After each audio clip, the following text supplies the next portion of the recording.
Burke County, Georgia harbored a dark secret, so disturbing that 3 subsequent generations refused to discuss it openly. Between March 1838 and September 1839, the mysterious deaths of 17 individuals occurred at Willowben Plantation, yet the true cause was never recorded on a single death certificate. Local doctors destroyed their records. The county clerk deleted entire pages from the official registry. When investigators from Savannah finally arrived, in October 1839, they encountered a community united in silence, clearly protecting something far more terrifying than any conventional crime. What they discovered hidden in a sealed root cellar beneath the main house would fundamentally challenge every claim the Antebellum South made about social refinement. Medical science, in the extreme measures one woman would take to defend a lie that threatened to obliterate her family's entire legacy. Before we delve deeper into the story of Cordelia Rutled and the consuming ritual at Willowben Plantation, we urge you to subscribe to the Forgotten Liturgy and leave a comment telling us your current listening state or city. Your support is crucial in helping us unearth more of America's forgotten mysteries. The tragic sequence of events began with a death that drew no suspicion, as wealthy men dying suddenly in Georgia was common in 1838. Burke County was situated within the fertile Savannah River Valley, where cotton grew so abundantly that plantation owners measured their wealth in bales per acre, not just dollars. By 1838, the county was one of Georgia's richest regions, boasting over 60 large plantations that supplied the mills of Manchester and Liverpool. Westboro, the county seat, was a thriving community of 3,000, with Episcopal churches on every corner and a social order as rigid as iron. Willowben Plantation covered 1,400 acres of prime bottomland along Turkey Creek, approximately 7 miles southeast of West. The main residence was 3 stories high, built in the federal style with stately columns that stood brilliantly white against the red brick. 42 enslaved people labored in the cotton fields, while 18 more worked in the house, stables, and workshops. The property had been the inheritance of the Rutled family since 1792, passed through 3 generations of affluent planters who prized their English ancestry and refined manners. Cordelia Vance Rutled first arrived at Willowben in 1820 as a bride of 19, marrying Thomas Rutled, who was then 34 and already a widower. She hailed from Charleston, the daughter of a shipping merchant whose business had struggled after the embargo era. The marriage served as a strategic arrangement for both sides. Thomas required a wife to manage his large household and bear heirs, while Cordelia's family needed the stability provided by plantation wealth. She was unusually tall for a woman of that period, standing 5'8", with dark, raven hair and pale gray eyes that servants claimed could pierce walls. Over 18 years of marriage, Cordelia bore Thomas 5 children: Margaret 1821, Thomas Jr. 1823, Catherine 1825, Edmund 1828, and Elizabeth 1831. The Rutled family held a position of significant influence in Burke County society. Thomas was a county commissioner and owned a stake in the Westboro Bank. Cordelia hosted lavish dinner parties and was renowned for her French cuisine and her meticulously organized household. Neighbors viewed her as cold, yet highly competent. A woman who managed Willowben with the discipline of a military quartermaster. However, those who knew her well noticed something deeper. Cordelia maintained extensive private journals, writing by candlelight long after the household was asleep. She often read medical textbooks ordered from Philadelphia and Charleston, a highly unconventional pursuit for a plantation wife whose education was typically limited to domestic management and music. Within the enslaved community, rumors circulated about the mistress who would walk the fields at sunrise, inspecting the workers with the intense focus of a livestock appraiser, asking them unsettling questions about their family histories and physical health. Thomas Rutled appeared to be a standard planter of his time, strict, but not overly cruel, primarily concerned with profit and social status. Most evenings, he would drink whiskey, smoke cigars on the veranda, and discuss politics with visitors. He regularly attended the Presbyterian Church in Westboro, occupying the family pew with his wife and children seated in age order. Yet, there were certain abnormalities that few outside the family knew. Thomas had been sleeping in a separate bedroom from Cordelia since 1832, claiming her late-night writing habits disrupted his rest. For several years, he had suffered from persistent digestive ailments. Treated by Dr. Silas Pemberton of Westboro with calomel and laudanum, these issues worsened throughout 1837, though Dr. Pemberton's examinations found nothing acutely alarming. The enslaved population at Willowben included 3 men who held notably unusual roles in the plantation hierarchy. Isaiah Drummond, 32, served as the head carpenter, responsible for maintaining all the property's structures. His father had been a master craftsman from Virginia, and Isaiah inherited both the skill and the privileged position that came with his essential trade. He was literate, having been taught to read by Thomas's father in the 1810s, so he could interpret building blueprints and order necessary supplies. Caleb Tucker, 28, was the plantation's blacksmith and metal worker. He was acquired from a failed South Carolina plantation in 1829, specifically for his smithing expertise. Caleb was a powerfully built man, over 6 feet tall, known for his quiet determination and complete concentration on his work. Unlike most of the enslaved laborers, he resided in a separate cabin near the forge, rather than in the general quarters with the field hands. The third man was Josiah Mercer, 26, who functioned as Thomas Rutled's personal valet body servant and occasionally as a driver supervising the field work. Josiah had been raised on Willowben, born to a house servant named Ruth, who died of consumption in 1824. Thomas had taken an unusual interest in the boy's upbringing, ensuring he was trained in diverse skills, including reading, arithmetic, and labor management. All 3 men shared a few distinct physical traits. They were tall, well-built, and lighter-skinned than the majority of the enslaved population. They also possessed skills that elevated them above common field work. All 3 had been granted minor privileges, such as keeping a portion of the income earned from hiring out their skills to neighboring plantations. Furthermore, all 3 bore the same peculiar birthmark, a crescent-shaped discoloration on their left shoulder blade, a detail that would only much later prove to be significant. Life at Willowben was governed by the seasonal rhythms, common to cotton plantations in the Georgia lowlands. Spring planting began in March, the cotton bolls opened in September, and the harvest consumed October and November. The enslaved people rose before dawn and worked until nightfall, with short meal breaks. Cordelia managed the house staff with exacting precision, maintaining detailed inventories of every item. She personally oversaw the kitchen, the dairy, the smokehouse, and the weaving house. Thomas spent his days riding the property, meeting with his overseer, and handling the correspondence that linked Willowben to cotton factors in Savannah. He traveled to Westboro twice a week for business and social engagements. In the evenings, the family assembled for supper in the formal dining room, where Cordelia enforced strict protocols regarding conversation, posture, and table manners. But beneath this facade of ordinary plantation life, something unsettling was taking root. Cordelia's journals from 1836 and 1837, which were later found and partially destroyed, contained increasingly strange observations about bloodlines, inheritance, and what she termed the persistence of traits across generations. She was corresponding with someone in Charleston, letters that arrived in plain envelopes without a return address.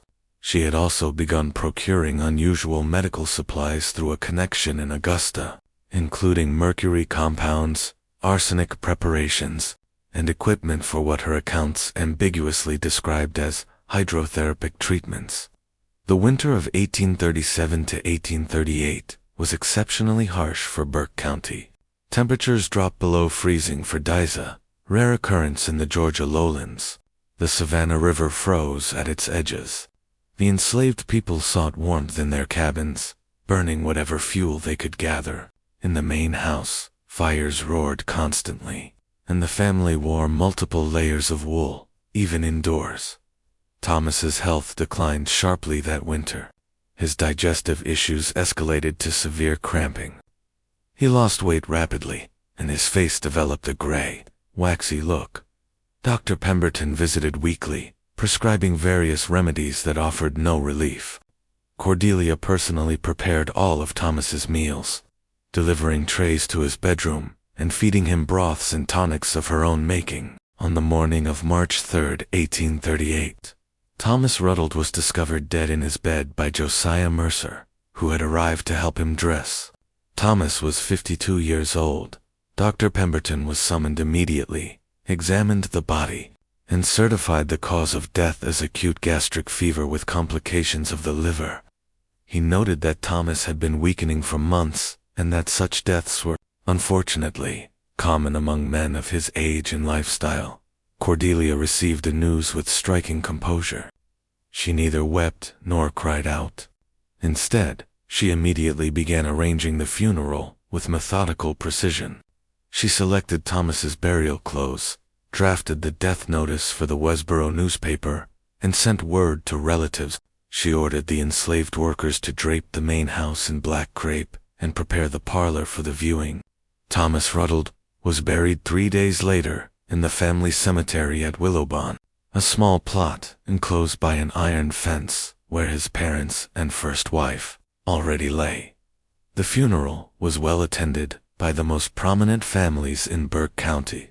Reverend Nathaniel Fairfax of the Presbyterian Church delivered a sermon focused on the themes of earthly rewards and spiritual peace. Cordelia stood at the graveside, completely enveloped in black silk, her face concealed behind a heavy veil, her gloved hands resting calmly at her waist. What remained unknown was that the very next morning, after Thomas's death, before his body had even grown cold, Cordelia went to the root cellar located beneath the kitchen house. There, hidden among the stored produce, she retrieved a locked wooden box. Inside, she kept letters, medical records, and a small journal bound in black leather. She spent an hour reviewing these documents by lamplight, her expression completely unreadable. After finishing, she secured them back in the box and concealed it in a new spot, beneath a loose floorboard inside her bedroom closet. The day following the burial, Cordelia called Isaiah Drummond, Caleb Tucker, and Josiah Mercer to the main house. She met them in Thomas's former study, seating herself behind his enormous mahogany desk. She informed them they would be undertaking new duties that demanded absolute secrecy and unquestioning obedience. She explained that she had received instructions from a specialized European physician regarding a new medical regimen designed to maintain her health and ensure her continued effective management of the plantation. This treatment required assistance, and they had been specifically chosen. The 3 men had no power to refuse. Cordelia owned them entirely, just as she owned the furnishings in the room. They listened as she outlined her expectations, and despite the instructions being bizarre and unsettling, they knew resistance was impossible. Cordelia's pale gray eyes held each man captive as she spoke. Her gaze suggested more than just mere authority. It conveyed a dark, precise understanding and knowledge that seemed to pin each man in place. The ritual was scheduled to commence the next morning at Turkey Creek. Turkey Creek meandered through the southern portion of Willowben, a clear stream roughly 20 feet wide that flowed consistently, even during dry spells. The creek was spring-fed, ensuring the water remained cold throughout the summer. Cypress trees lined its banks, their roots forming natural footholds and steps leading down to the water. While the enslaved community used the creek for washing clothes on specific days, it was generally a quiet and secluded spot. screened from the main house by a thick grove of live oaks and dense underbrush. On the morning of March 7, 1838, 4 days after Thomas Rutled's burial, Cordelia walked toward Turkey Creek just as the sun rose. She wore a simple gray dress, lacking the formal mourning attire she wore publicly, and carried a bundle wrapped in linen fabric. Isaiah, Caleb, and Josiah followed her at a distance, having been told to arrive separately to avoid drawing notice. The morning air was cold and heavy with moisture, and fog was lifting off the creek's surface. The air carried the scent of wet soil and decaying foliage. Birds were calling from the trees, and somewhere in the distance, a hound barked near the plantation house. The world was beginning to stir, and in that liminal hour between night and day, the creek seemed to exist outside the bounds of normal time. Cordelia stopped at a particular turn in the creek where a large, flat rock extended into the water, forming a natural platform. She set down her linen bundle and turned to face the 3 men, who stood on the bank with patent uncertainty. Her voice, when she spoke, was unemotional and straightforward, as if providing directions for building a structure or butchering livestock. She explained that all of them would enter the water together. She would remove her clothes, and they would do the same. They would stand in a circle in the waist-deep water, where she would perform specific ablutions, washings on each of them and on herself. They were to maintain absolute silence throughout the entire process. Furthermore, they were to tell no one about these sessions, which would happen every morning at dawn. She stated that any man who spoke of the events at the creek would be immediately sold to the most brutal slave trader she could locate, and sent to the sugar plantations in Louisiana, where men rarely survived more than 5 years. But beyond this harsh threat, there was an unwavering conviction in her tone of certainty, a knowing. She addressed each man by name with a specific inflection, suggesting she possessed personal knowledge about them that no one else did, facts about their fathers, details about their very bloodlines. Isaiah was the first to step into the cold water, his jaw clenched tight, his gaze fixed on the opposite bank. Caleb followed, his massive shoulders held rigidly taut. Josiah was the last, and those who later heard his testimony claimed he looked like a man walking toward his own execution. Cordelia removed her dress without a hint of hesitation or modesty. She was wearing nothing underneath. Her body was pale in the early morning light, marked only by the faint stretch marks left by 5 pregnancies. She entered the frigid water without flinching, moving to the center point where the current flowed strongest. She directed the 3 men to form a triangle around her, facing outwards. What transpired next would be detailed years later in testimonies, accounts that some dismissed as trauma-induced exaggeration, while others maintained were the absolute truth.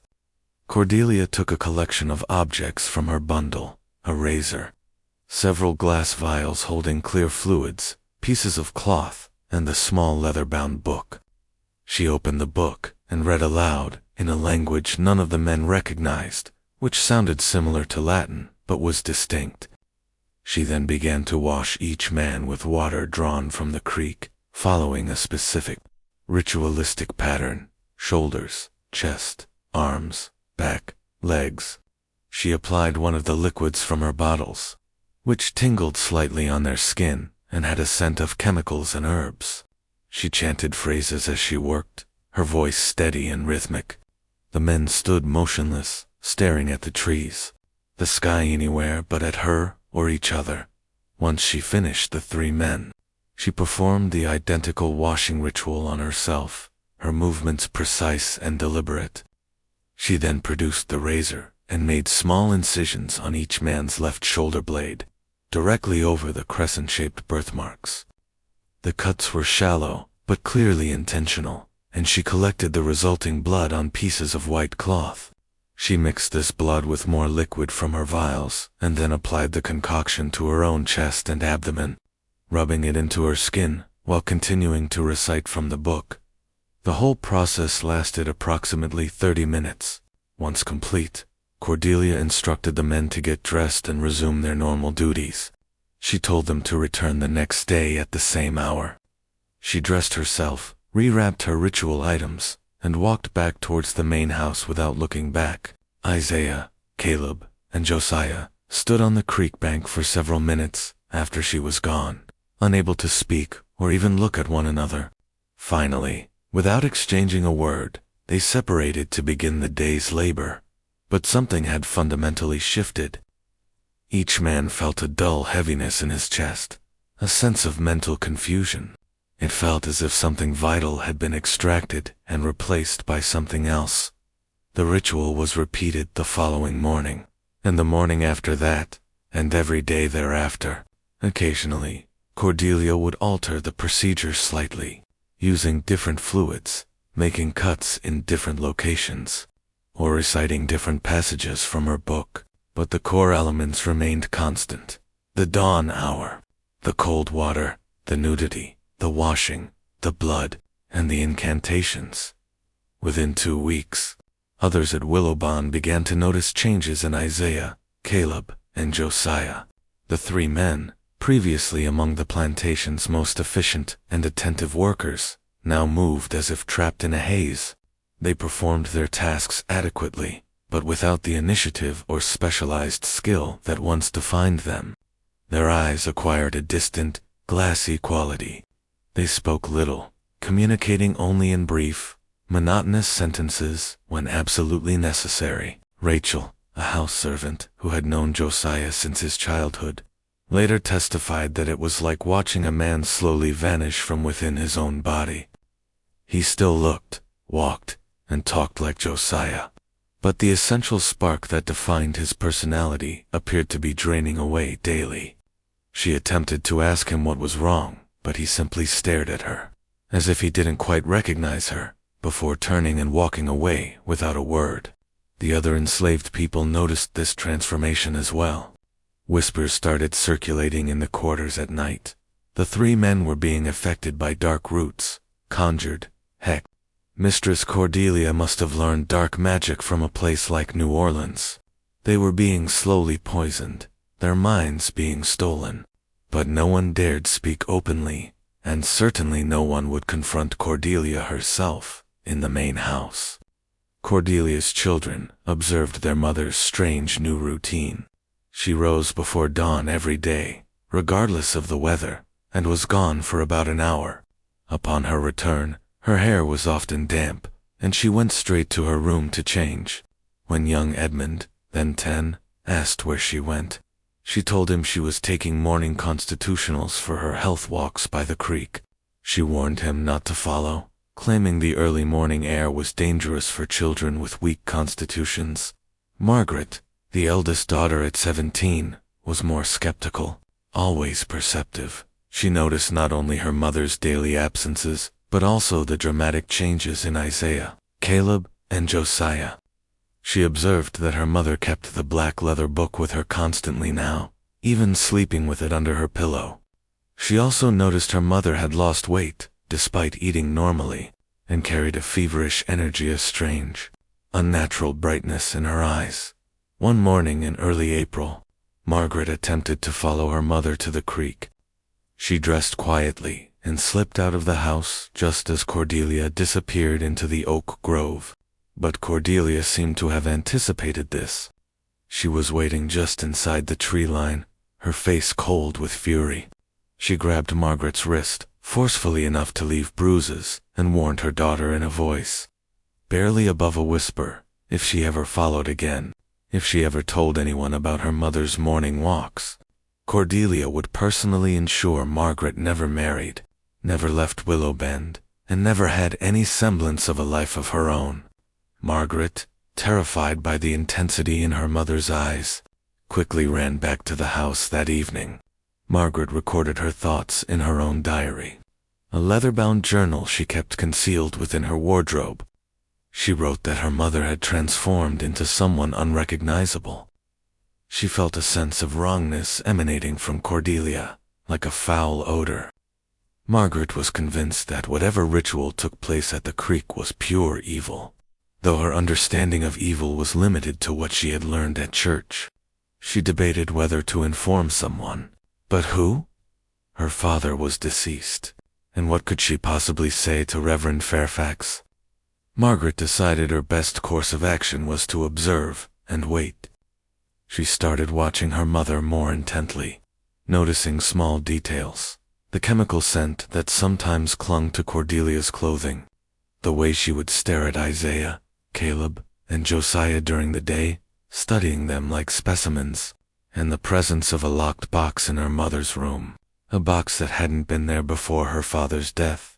Meanwhile, the spring planting season was in full swing, demanding constant attention in the fields. Cordelia supervised the work with her characteristic efficiency, meeting with the overseer, reviewing the accounts, and ensuring every task was executed properly.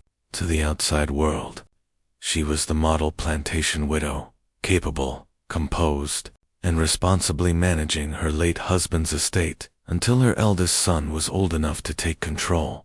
But at night, writing alone by candlelight in her journals, Cordelia was different. She documented her observations regarding the three men's declining health. She recorded changes in their vital signs, responsiveness, and physical ability. She wrote about dosages and frequency. She referenced specific passages from medical texts and correspondence with someone she referred to only as Dr. H. She also detailed her own physical feelings changes she believed were happening in her body, improvements in her health that she attributed to the treatments. Cryptic and bitter entries about her late husband, Thomas, appeared as well. She wrote about lies, hidden truths, and betrayals. She addressed bloodlines and inheritance. She wrote about the urgent need to correct what had been corrupted, to purify what had been tainted. Her handwriting in these specific sections grew increasingly frenzied, the letters slashing across the pages with violent intensity.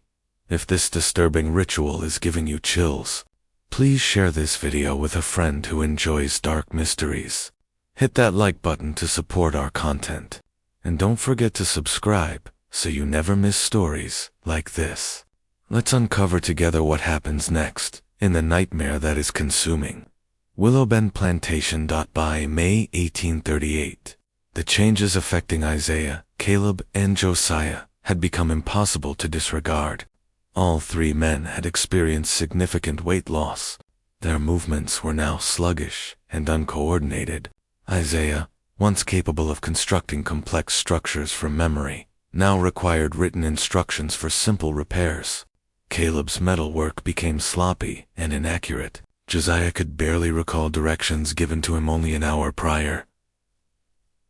Dr. Silas Pemberton noticed the men's deterioration when he visited Willowbend in late May to check on the family's health. The doctor was 63 years old, a graduate of the Medical College of Georgia, and a practitioner in Burke County for over 30 years. He was a small, meticulous man with a reputation for thoroughness, though his medical knowledge was largely confined to 1790s teachings and decades of practical trial and error. Cordelia had asked Dr. Pemberton to examine young Elizabeth, who had developed a persistent cough. While treating the child, the doctor happened to see Josiah Mercer carrying firewood to the house, and was immediately struck by the man's haggard appearance and shaking hands. Later, as he was departing, he saw Isaiah attempting to mend a shutter and noted the same troubling symptoms: weight loss, tremors, and a peculiar, vacant expression. Dr. Pemberton mentioned his concerns to Cordelia, asking if an illness was spreading among the workers. Cordelia dismissed it, explaining the three men were suffering from a recurring ague fever common to the lowlands, which she was treating with quinine and calomel. The doctor accepted this, as malaria was indeed endemic to the area and often caused such symptoms. He offered to conduct a more detailed examination of the men, but Cordelia declined, assuring him she had the situation well in hand. However, Dr. Pemberton was disturbed enough to mention his observations to his colleague, Dr. Francis Calloway, during a meeting of the Burke County Medical Society later that week in what The two physicians discussed the symptoms over brandy, trying to determine if a new fever was spreading through the enslaved community. Dr. Calloway suggested the men might have been exposed to tainted water or spoiled food. Dr. Pemberton agreed that was possible, but noted that no other workers at Willowben appeared to be affected. The conversation would likely have been forgotten, lost among countless medical discussions. But for one key detail, Dr. Pemberton mentioned that Mistress Rutled claimed to be treating the men with quinine and calomel.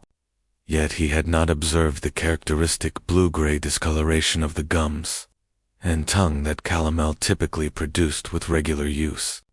This discrepancy lodged in his mind like a splinter.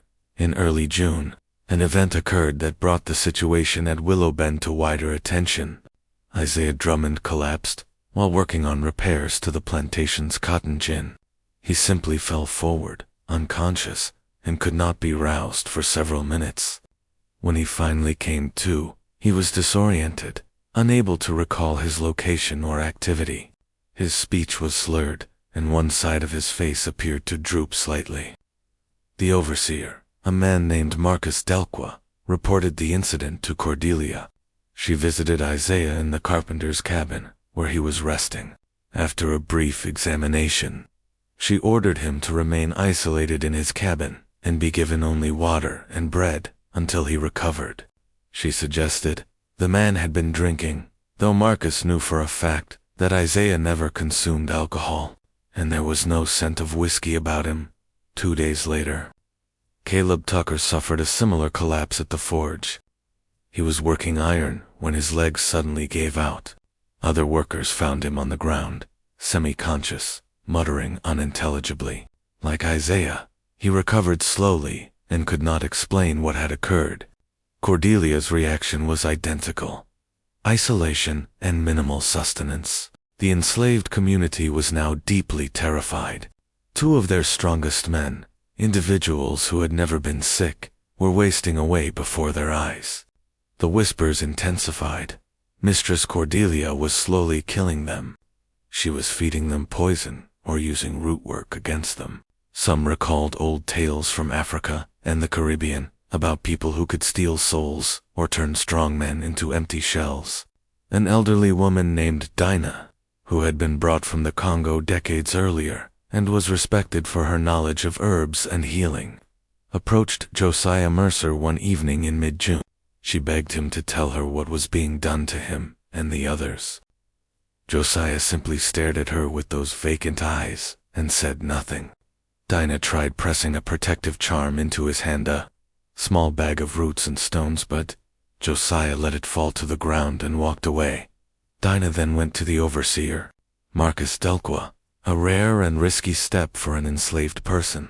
She told him the mistress was performing something evil on the three men, that she was draining their life force at the creek every morning. Marcus dismissed her claims as superstitious nonsense and threatened to have her whipped if she spread such wild stories. But in private, Marcus was beginning to harbor his own doubts about what was happening at Willowben. Marcus Delqua was 35, born in Louisiana to French-speaking parents, and had experience overseeing various plantations across the South. He was not a kind man, his profession discouraged it, but he was highly observant and practical. He understood that plantations relied on routine and order, and the events at Willowben were disrupting both. He had noted Cordelia's dawn absences and the deterioration of the three men. He had also noticed that the mistress herself seemed to be thriving in a way that was unusual for a recent widow. She had more energy, seemed younger, and moved with a vitality that contradicted her 43 years. It was as if whatever was draining from the three men was flowing directly into her. Marcus began his own investigation. He started rising early, positioning himself where he could observe the path to Turkey Creek. He watched Cordelia walk the path each morning, followed separately by Isaiah, Caleb, and Josiah. He never approached close enough to see the actual ritual. Something instinctive warned him that would be dangerous. Instead, he focused on the timing, the frequency, and the absolute regularity of the ritual. He also started seeking information about Cordelia's past. He spoke casually with the house servants, asking about the mistress's habits, interests, and correspondence. He learned she regularly received letters from Charleston in unmarked envelopes. He discovered she had been purchasing unusual supplies from Augusta through a connection at an apothecary. Crucially, he learned that before her marriage to Thomas Rutled, Cordelia had spent 2 years at a girls' academy in Philadelphia, an uncommon background for a Southern woman of her generation. By late June, Marcus had compiled enough concerning details that he considered going to the county authorities. But what exactly could he report? That a mistress was taking morning walks with 3 of her slaves, that those slaves had developed mysterious health issues, that the enslaved community believed in root work. None of this amounted to a crime that the authorities would seriously pursue. Enslaved people died from fevers and unknown ailments all the time. As long as the plantation maintained its productivity and no white citizens were threatened, the law showed no interest in the fate of black workers. What Marcus was unaware of was that Cordelia's actions were being investigated by someone else, an individual with far greater resources and far more dangerous motives. In Charleston, a man named Victor Kensington had been expecting communication from Cordelia Rutled for over a year.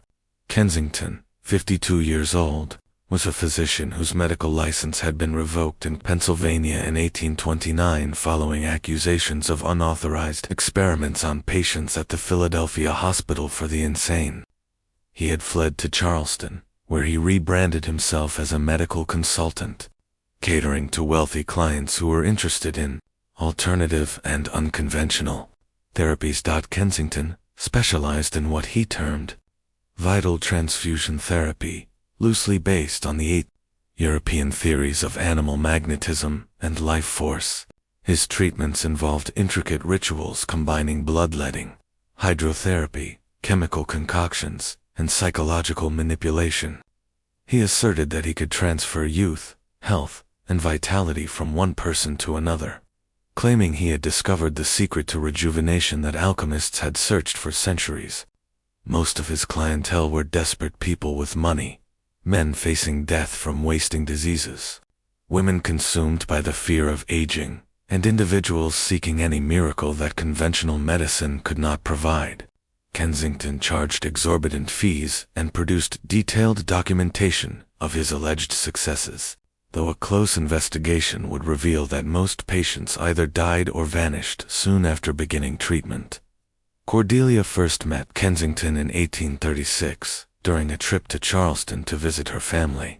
She attended a private lecture he gave at a social gathering hosted by an intellectually curious, wealthy widow.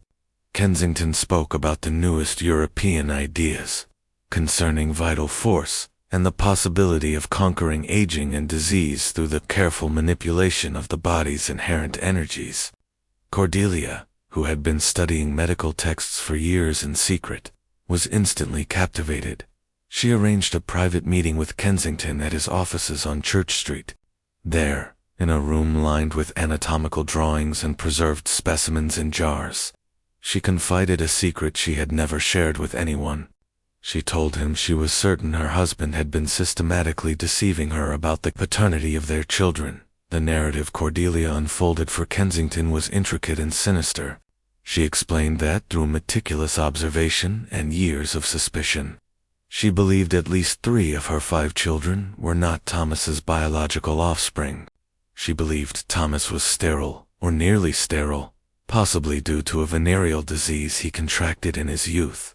Rather than admit this shameful secret, Thomas had arranged for other men to impregnate Cordelia without her knowledge or consent. Cordelia claimed Thomas had been periodically drugging her throughout their marriage, using laudanum and other substances to render her compliant and confused. During these periods, other men were brought to her bed. She believed Thomas had selected enslaved men from the plantation, choosing men who resembled him enough that any children born would be assumed to be his. This plan allowed Thomas to maintain the illusion of his virility and ensure the Rutled lineage would continue. Cordelia admitted she lacked definitive proof, but the circumstantial evidence was persuasive. Her eldest child, Margaret, looked nothing like Thomas, and instead bore a striking resemblance to certain physical traits she had observed in the enslaved population at Willowben. Her second son, Thomas Jr., had a darker complexion than either parent, with a hair texture that suggested mixed ancestry. Furthermore, she had observed the same crescent-shaped birthmark on 3 of her children that she later noticed on Isaiah, Caleb, and Josiah, 3 men who were all born at Willowben in the years immediately preceding her own children. Whether Cordelia's theory was fact or a delusion born from years of unhappy marriage and isolation is impossible to know for certain, but she believed it absolutely, and that conviction had escalated into a consuming obsession. She told Kensington that she wanted vengeance. She wanted to destroy the men who had been used to humiliate and violate her without her knowledge or consent. But beyond revenge, she desired something more profound. She wanted to reclaim what had been stolen. She wanted to take back her youth, her vitality, her power. She wanted to reverse the damage that years of childbearing and betrayal had inflicted on her body and mind. Kensington listened with the calm, detached attention of a man who had heard many desperate confessions. He assured Cordelia that her goal was achievable, that his treatments could deliver exactly what she wanted. However, the process would be difficult, lengthy, and require absolute secrecy and dedication. He could not travel to Willowben to personally supervise the treatments, as his presence would attract too much unwanted attention. Instead, he would provide detailed written instructions, the necessary chemical preparations, and ongoing guidance through correspondence. The cost would be substantial, $5,000 paid in installments, plus the cost of all supplies. Cordelia agreed immediately. She possessed her own inheritance from her father and had meticulously managed money throughout her marriage. She was prepared to pay whatever Kensington demanded over the next year, 1836 to 1837. Cordelia received a series of letters from Kensington outlining his treatment protocol. The instructions were elaborate and specific. She was to select 3 male subjects who matched certain physical criteria and who represented the men she believed had defiled her. She was to begin preparing them through the gradual introduction of specific chemical compounds mixed into their food compounds, designed to make them suggestible and compliant. Once Thomas died, Cordelia could begin the full treatment protocol, which involved daily ritual bathing, bloodletting application of various tinctures, and the recitation of specific verbal formulas that Kensington claimed would facilitate the transfer of vital energy from the subjects to herself. The formulas Kensington provided were a bizarre blend of legitimate medical terms and complete fabrication. He borrowed from Franz Mesmer's theories of animal magnetism, Samuel Hahnemann's homeopathic principles, and various European occult traditions, combining them into something that sounded scientific but was essentially theatrical poisoning. The chemical preparations he sent included mercury compounds, arsenic solutions, digitalis extracts, and various plant-derived alkaloids. These substances, administered in carefully calculated doses, would gradually destroy the subject's nervous systems, while creating the illusion of vital force being drained away. The psychological element was equally crucial. Kensington instructed Cordelia to maintain absolute dominance over the subjects to cultivate an atmosphere of inevitability and helplessness. The nudity, the frigid water, the bloodletting, and the incomprehensible verbal formulas were all designed to shatter the subject's sense of self and resistance. The regular chemical dosing would take care of the rest, slowly eroding cognitive function, while Cordelia convinced herself that she was absorbing their youth and vitality. But Kensington had a purpose. Beyond merely helping Cordelia achieve her desired revenge, he was meticulously documenting everything she reported back to him, compiling data for a monograph he planned to write on vital transfusion therapy. Cordelia's case was perfect. She had access to subjects who could not refuse or expose the experiments. She possessed the intelligence and education to follow complex instructions, and she was driven by a fanatical belief that made her the ideal collaborator. He had no moral reservations about his demands. To Kensington, enslaved people were simply convenient experimental subjects, no different from the asylum patients he had used in Philadelphia. There was, however, one critical element of the arrangement that Kensington had not disclosed to Cordelia. He had been corresponding with another party, someone else in Burke County who had their own vested interest in the events unfolding at Willowben Plantation. This third party was paying Kensington a substantial additional fee for regular reports on Cordelia's activities and her state of mind. And this same party was preparing to use this information for purposes that would completely destroy Cordelia. July 1838 brought oppressive heat to Burke County. Temperatures soared above 90 by mid-morning and remained there until sunset. The air was thick and motionless, heavy with moisture from the Savannah River. In the cotton fields, enslaved workers moved slowly through the rows, tending to the plants that flourished in the wet heat. In the main house at Willowbend, the family retreated to the coolest rooms, attempting to rest through the worst of the afternoon heat. Cordelia continued her dawn rituals without fail, despite the extreme weather. If anything, her application of Kensington's protocols became more intense. She increased the dosages of chemicals administered to Isaiah, Caleb, and Josiah. She extended the duration of the creek sessions, sometimes keeping the men in the water for over an hour.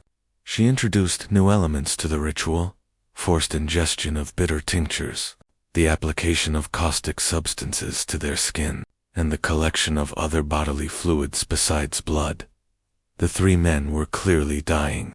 Anyone who saw them knew it. Their skin had taken on a yellow, waxy complexion. They moved like ghosts, barely present in their own bodies. Isaiah could no longer work at all, and spent his days sitting motionless in his cabin. Caleb collapsed 2 more times at the forge before Cordelia finally ordered him confined to quarters. Josiah was the only one who continued to function at a minimal level, moving through his duties like a soulless automaton, his eyes completely blank. But the overseer, Marcus Delqua, had finally acquired the evidence necessary to act. While Cordelia was occupied entertaining visitors from West, Marcus entered her bedroom and conducted a search of her personal effects. He successfully located the locked box concealed beneath the floorboard in her closet. Using a pry bar, he forced the box open. Inside, he found dozens of letters from Kensington, outlining the entire treatment protocol in explicit detail. There were also Cordelia's own journals, describing each creek session with clinical precision. There were receipts for chemical purchases from Augusta, and most damningly, there was an unfinished letter Cordelia had started to Kensington, in which she expressed doubt about the efficacy of the treatments, questioning whether she was simply murdering 3 innocent men to satisfy her own private madness. Marcus took several of the most incriminating letters in one of the journals. He carefully replaced the box and left the room exactly as he had found it. He then immediately rode to Westboro to meet with an attorney named Howard Pritchard, a man he knew to be both discreet and ambitious. Pritchard read through the documents Marcus had brought with growing astonishment. What Marcus had uncovered was not merely evidence of cruelty to enslaved workers, which no court would have seriously prosecuted, but something far more potent, evidence that Cordelia Rutled was mentally unfit to manage her late husband's estate. The letters and journals revealed a woman consumed by delusion, paranoia, and potential homicidal mania. If presented correctly, this evidence could be used to have Cordelia declared legally incompetent, necessitating the court appointment of a guardian to manage Willowbend and all its considerable assets. Pritchard explained to Marcus that several influential men in Burke County had been waiting for an opportunity to gain control of Willowben. Thomas Rutled's death had left the plantation temporarily in Cordelia's hands, but the property was extremely valuable, and there were influential parties who felt they had legitimate claims to it, with proof of Cordelia's insanity. These men could petition the court to remove her from control and install a guardian of their choosing. However, Pritchard advised patience. They needed to construct a stronger case, gather more witnesses, and time their move meticulously. If they acted too soon, Cordelia might destroy the evidence or flee with her children to Charleston. They needed to allow the situation to develop further, too. Let Cordelia's behavior become even more indefensibly and then strike decisively. Marcus reluctantly agreed to wait, though he insisted that something must be done about the 3 dying men. Pritchard promised to arrange for Dr. Pemberton to conduct an official examination, which would create crucial legal documentation of their condition. What neither Marcus nor Pritchard realized was that Cordelia had already discovered the break-in. Immediately upon returning to her room, she noticed that the floorboard was slightly displaced. A single scratch on the wood, invisible unless one knew precisely where to look, told her someone had used a tool to pry it up. She checked the box and, by the arrangement of the letters, could tell they had been disturbed. She instantly knew it was Marcus. No one else had the courage or the motive. The overseer had been watching her too closely, asking too many questions. She had made a grave mistake, believing that her position as plantation mistress would shield her from scrutiny. She had forgotten that white men's loyalty to each other superseded any obligation to women, even wealthy white women. Cordelia's reaction was swift and merciless. That same evening, she summoned Marcus to the house and dismissed him from his position, effective immediately. She paid him his accrued wages and ordered him to leave Willowbend before sunrise. Marcus attempted to argue, but Cordelia's cold fury silenced him. She warned him that if he dared to spread lies about her or tried to use the stolen documents against her, she would use her family's connections in Charleston to utterly destroy his career. She would ensure he never worked as an overseer anywhere in Georgia or South Carolina again. Marcus left Willowbend that night, but he took with him the letters and journal he had hidden in his saddlebags. He rode directly to Howard Pritchard's office in Westboro, and the 2 men began preparing their legal case in earnest. The firing of Marcus Lacroix immediately created a crisis at Willowbend. Cordelia urgently needed a new overseer, as the plantation could not function without someone managing the daily labor force. She promoted a driver named Samuel Gentry to temporary overseer. Gentry was capable but lacked Marcus's experience and command. The enslaved community sensed the instability and began to test boundaries, working slower, feigning deafness to orders, and engaging in small acts of resistance. Cordelia responded by escalating punishments and tightening control. She authorized more frequent whippings for minor infractions. She reduced rations. She imposed a strict curfew and banned any gatherings after dark. The atmosphere at Willowbend grew oppressive and fearful, becoming a pressure cooker of resentment and terror. Meanwhile, her dawn rituals at Turkey Creek continued uninterrupted, despite the heat and rising tensions. Isaiah Drummond died on July 28, 1838. He simply ceased breathing during the night, his body finally succumbing after months of chemical poisoning and abuse. Cordelia ordered him to be buried quickly in the enslaved cemetery at the edge of the property.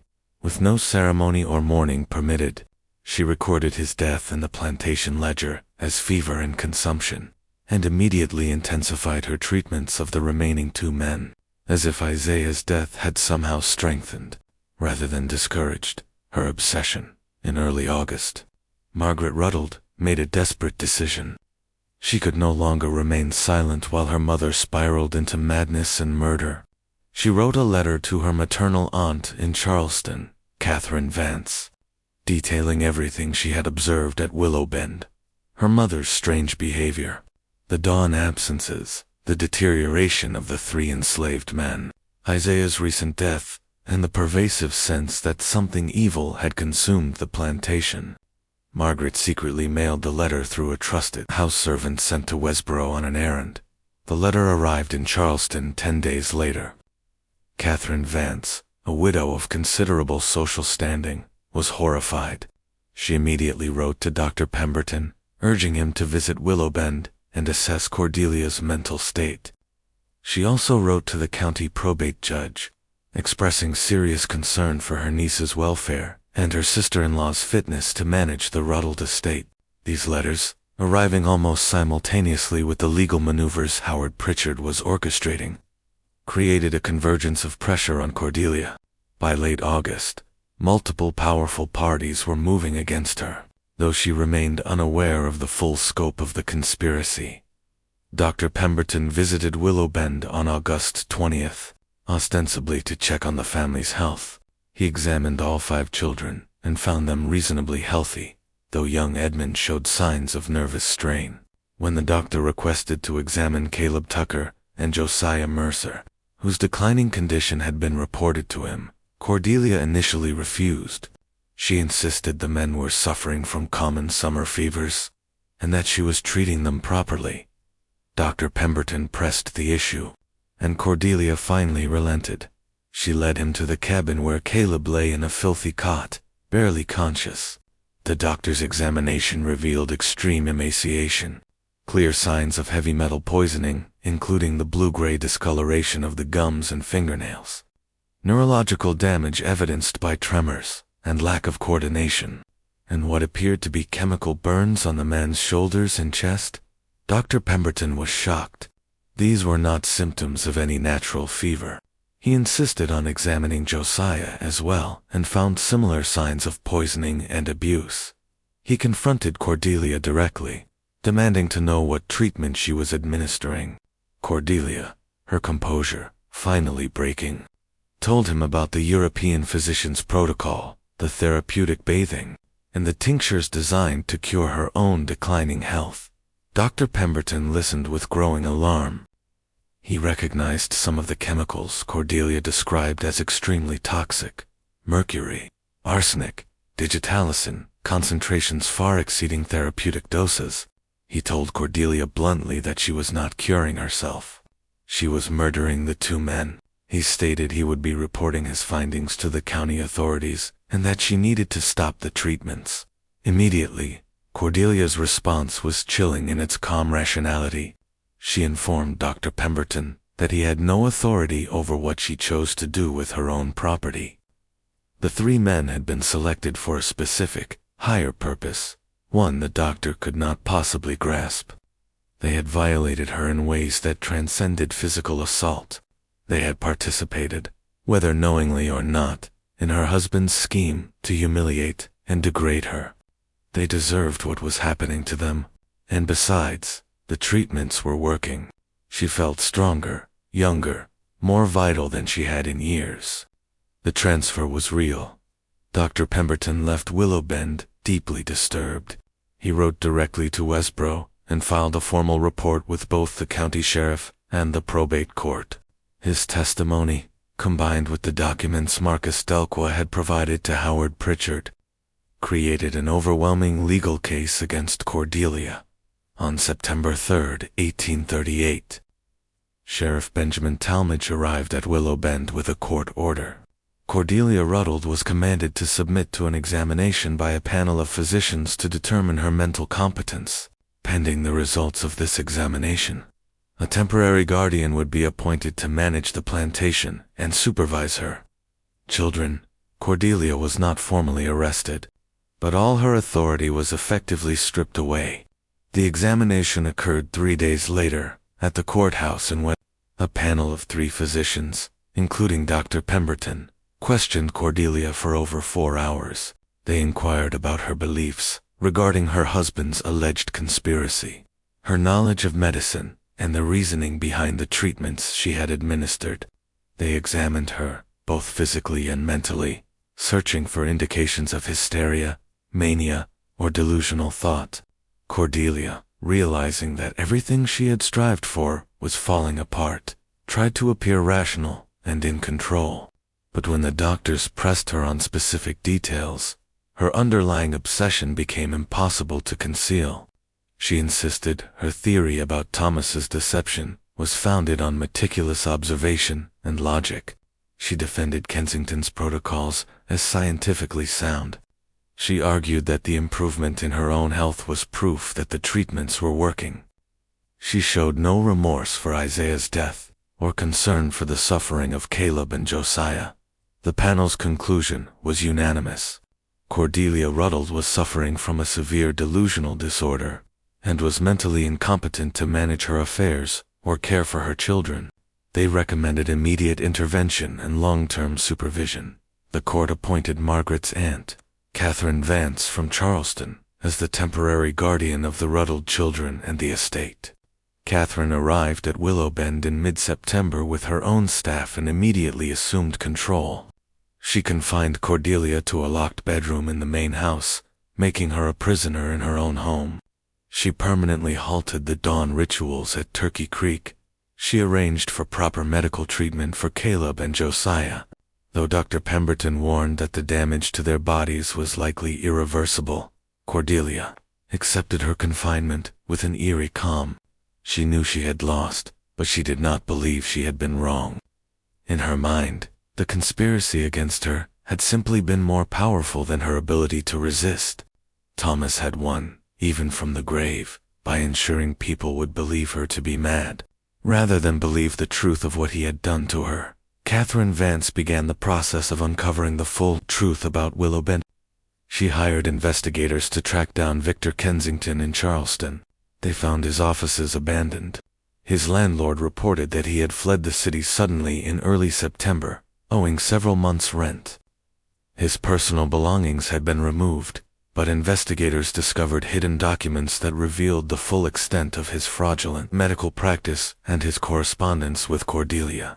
More alarmingly, they found letters exchanged between Kensington and Howard Pritchard, the attorney who had been working with Marcus Delk.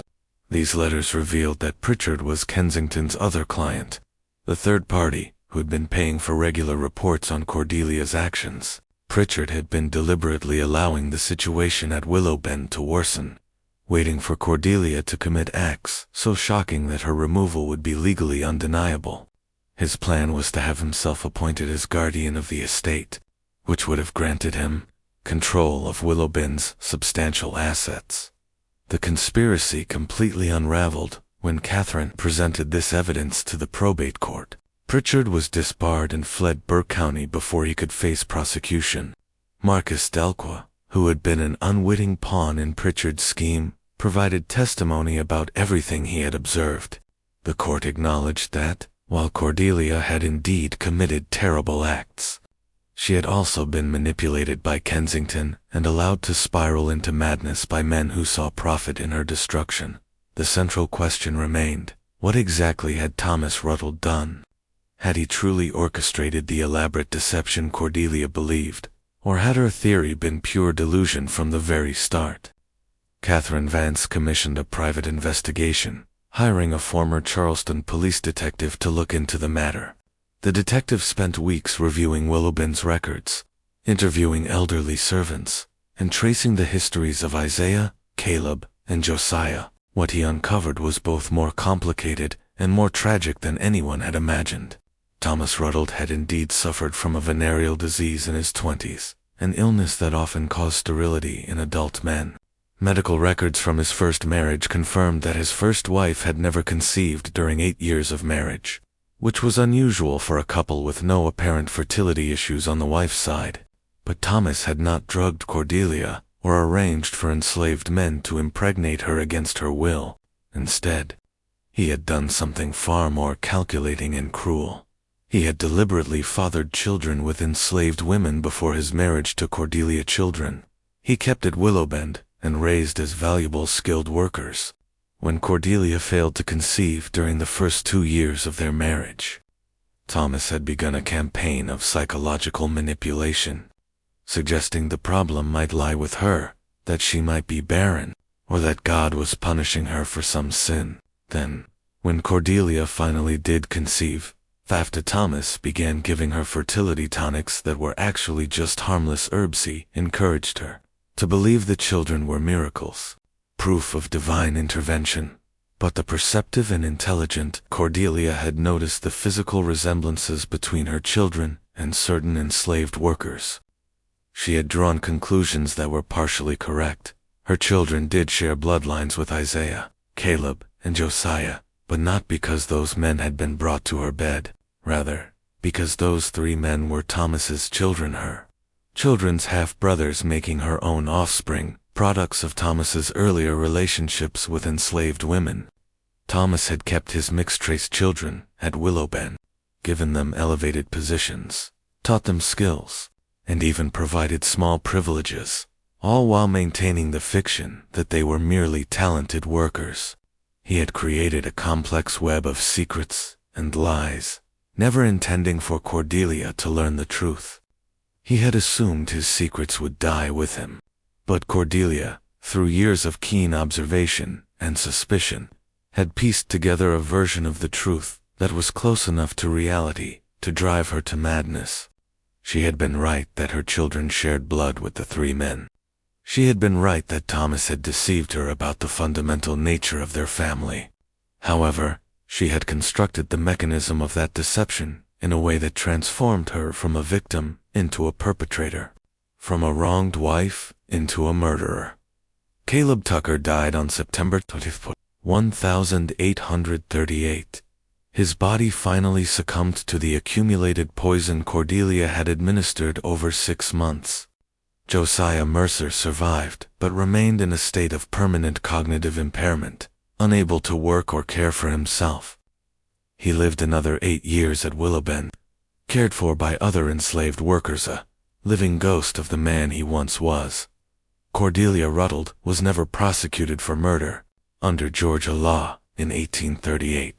The killing of enslaved people by their owners was not legally classified as murder, though it could be prosecuted as malicious destruction of property. Catherine Vance, horrified by the entire situation and wanting to protect the Rutled children from further scandal, arranged for the matter to be handled discreetly.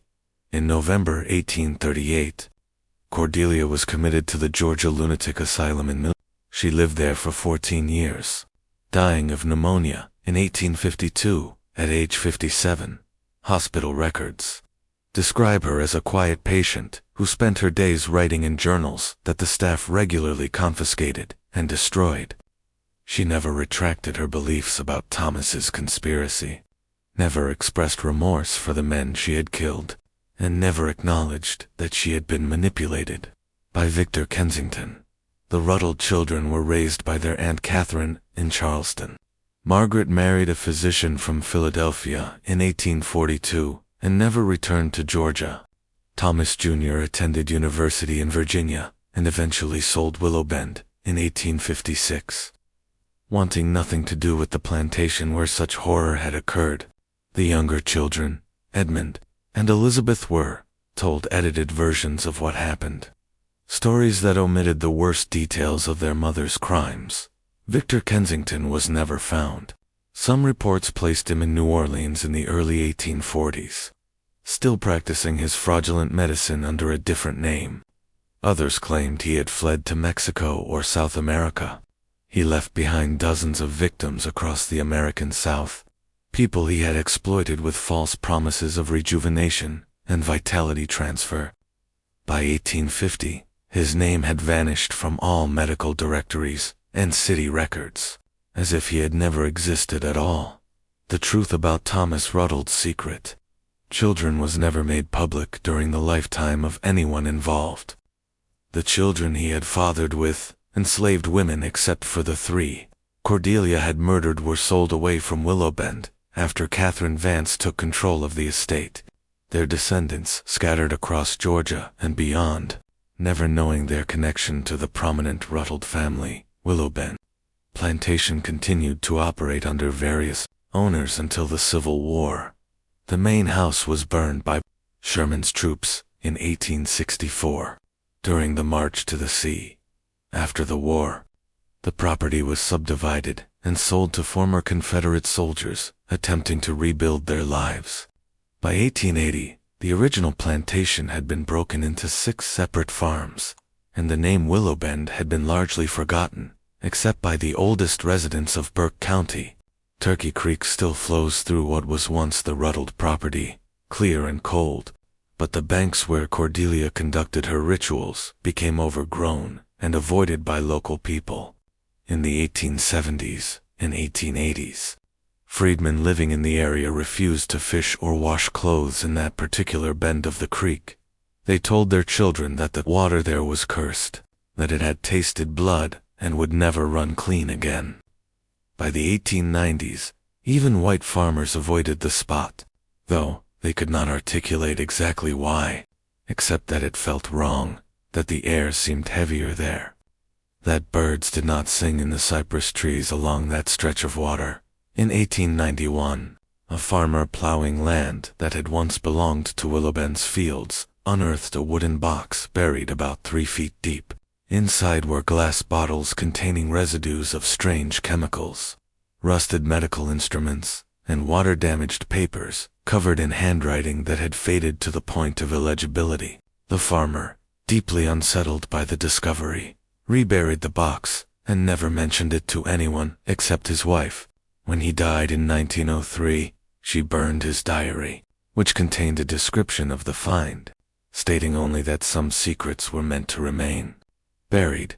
The most chilling remnant of the Cordelia Rutled case surfaced in 1899 when a Charleston attorney named Robert Dunwoody was settling the estate of an elderly widow named Catherine Vance, who had died at the age of 94. Among her personal effects, meticulously preserved in a locked trunk, was a collection of letters and documents related to her sister-in-law's crimes at Willowben 60 years earlier. One letter, in particular, stood out. Written by Cordelia to Margaret in 1846 from the asylum in Milledgeville. Dunwoody read the letter only once before concluding it should never be made public. He described its contents years later to a colleague, saying, "The woman wrote with such clarity about her own madness, such understanding of what she had done and why, that reading her words was like looking into an abyss. She knew she had murdered innocent men. She knew the physician who advised her was a fraud. She knew her theory about her husband's conspiracy was built on fragments of truth, twisted by paranoia into something monstrous. But even knowing all of this, even after years of confinement and reflection, she could not say she would have acted differently. That was the most disturbing thing. Not that she was mad, but that she understood her madness and embraced it anyway." Dunwoody burned Cordelia's letter, along with most of the other documents from Catherine Vance's trunk.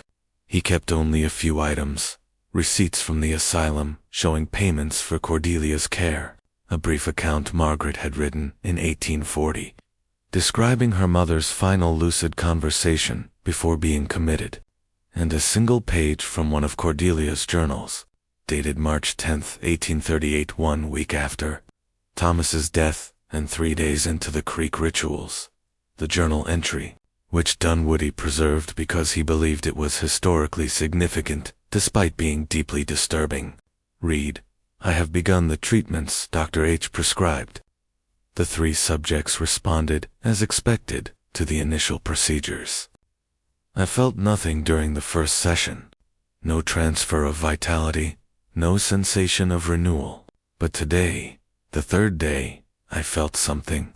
Perhaps it was only the cold water shocking my body to wakefulness. Perhaps it was the satisfaction of finally taking action after years of helpless rage.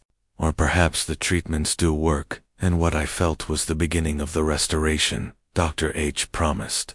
I cannot yet be certain, but I know this: I will continue. I have gone too far to stop now. Even if doubt whispers that I am simply murdering 3 men to feed a delusion, the doubt itself must be crushed. Faith in the treatment is part of the treatment. I must believe." This single page remained in the Dunwoody family archives until 1947, when the attorney's grandson donated it to the Georgia Historical Society, along with a brief explanatory note. The society cataloged it, but did not display it or make it available to researchers, judging the content too disturbing and the provenance too questionable.